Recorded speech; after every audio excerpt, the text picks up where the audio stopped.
Burnout is at an all-time high. Whether you've experienced it or you're about to, we're always going from one thing to the next, from midnight emails to read receipts on your phone, boss checking your activity on Slack. It's hard to find a moment to ourselves. It's hard to do anything that isn't on someone else's dime. But what I've noticed throughout my career is that to be a successful photographer, to have the highest paying jobs possible as a photographer, the secret is not in overworking yourself. The secret is in doing a lot less than you think it is. Let's get into it. Hey everyone, welcome back. My name is Sergio and I'm a commercial photographer here in Victoria, BC. I've been shooting a little over a decade now, and one of the things that I've noticed is that the more and more I'm busy, the more I go from one thing to the next, the closer I get to burnout and the less I enjoy this job and the less money, for some reason, ends up being in my pocket. Now, back when I first started shooting full-time, this was 2014, I had just graduated university in pharmacy. I didn't want to do any of the working for someone else thing. I was like, I just want to be a photographer. I want to be, do my own thing. I want people to come to me for what I can do and nothing else. And that's fine. That's what you should want.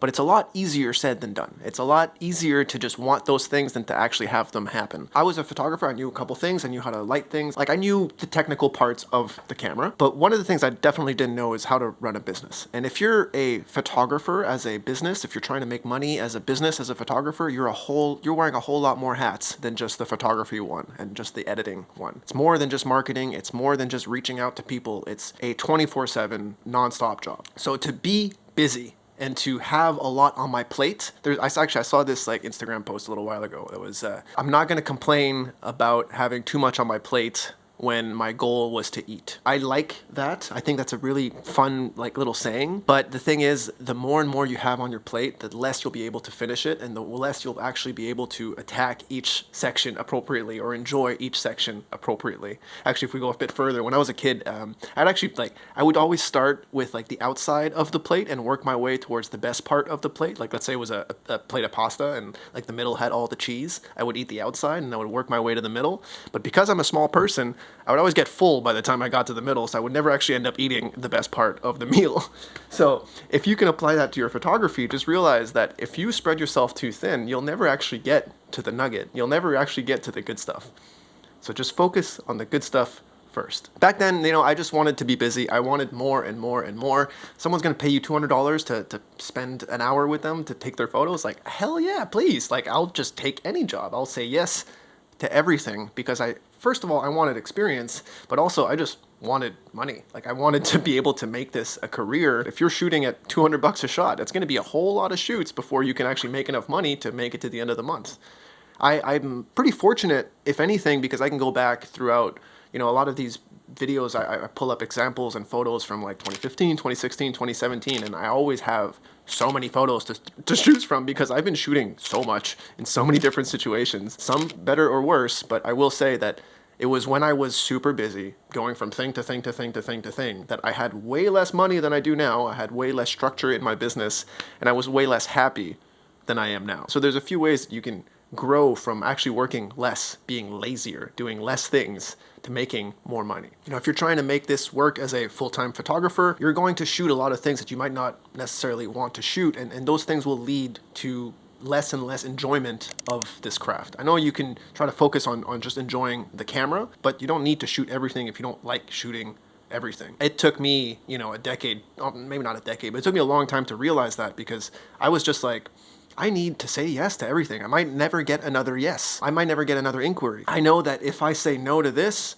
then I don't know when my next paycheck is coming from. So then who knows? It might not come for another 6 weeks. So I better just say yes to this, even if it's less money, even if it's a bad job. But it's not going to be very beneficial to my career as I progress more and more. All right, so you clicked on this video because you saw be a lazy photographer and you're like, I always work my butt off. What do you mean? Or you're like, finally, someone's going to say something that I wanted to hear. But either way, I think it's important to be lazy because you're going to start realizing that the more and more you're busy, the more you're shooting things that you might not necessarily want to shoot. Even if you're shooting things that you do want to shoot, when you're doing it too often, too much, you don't have time to recharge. As a creative, we have to, there's a lot of brain power that's necessary to do the work that we do. Whether that's telling people, marketing, networking, all that, the actual shooting part, the editing part, the networking again, that's how much it is in my mind. I have to think of it twice. But there's a lot that we have to do. And you're finally starting to feel like this is maybe a real job. I know that as a hobbyist, professional hobbyist, it feels strange to even think of this as a job. But when you're waking up and you're working and you're going to bed and you just finished dropping the Wacom tablet and then you start falling asleep and you realize that you barely ate anything all day and you haven't spoken to anyone because you've been staring at a screen, it starts to feel a little bit like a job. And it starts to feel not overwhelming, but like, whoa, I've been wanting to be this busy and I'm finally this busy. That's pretty wild. I think that's a good thing. Like, I think it's important to be busy because that means people want you, and that's a great thing. That's a great level to be at. But in order to get to the next level, it's not by doing more. It's not by taking on more jobs. It's going to be by doing a lot less than you think it is. It's going to be by focusing on only the things that are actually important, only the shoots that are actually important that are going to maybe help your career in the long run. Or by working with these guys, that's going to impress these people, and then these people are going to be impressed by that, and then that kind of domino effect. Knowing that there are certain times in your career that it's a lot more important to say no, and it's okay to say no because it'll open up other doors in the future. If you're already fully booked and you're swamped with what you've got, and then someone comes in with a 3x proposal, like 3 times more than what you normally get, you don't know what to do. You're like, I'm not used to this scale. This isn't what I do.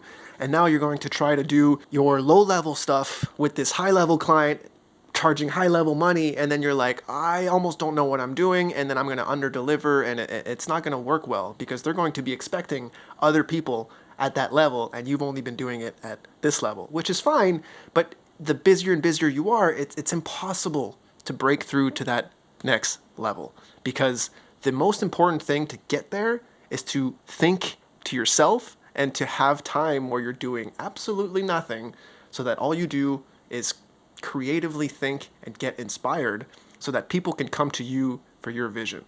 But you don't have a vision if you're just working for other people's vision constantly. The more you shoot things you don't like, the more you'll realize what you do like. I am extremely fortunate for this. I've been shooting for like 3.5, 4 years for this interior design company firm thing.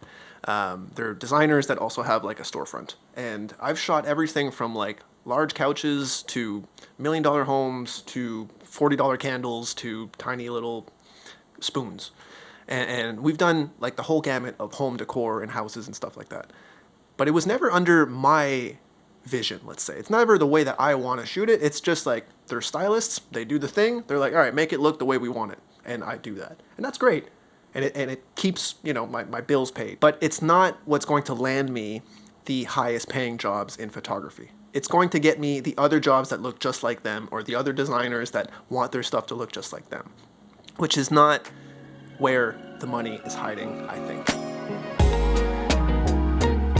You've shot enough of what you don't like to know what you like. It's time to just listen to yourself and to put that into action so that you can actually make some real money. So the only way to break out from this middle level, low level, or even just to get to the next level is to be lazy, is to focus on who you are as a person and bring that to your photo shoots. You need to be bored, okay? You need to be focused on your thoughts, and you need to let your mind wander to places that it hasn't been yet, let's just say. The next time you're bored, the next time you find yourself with nothing to do, lean into it. That's a good thing.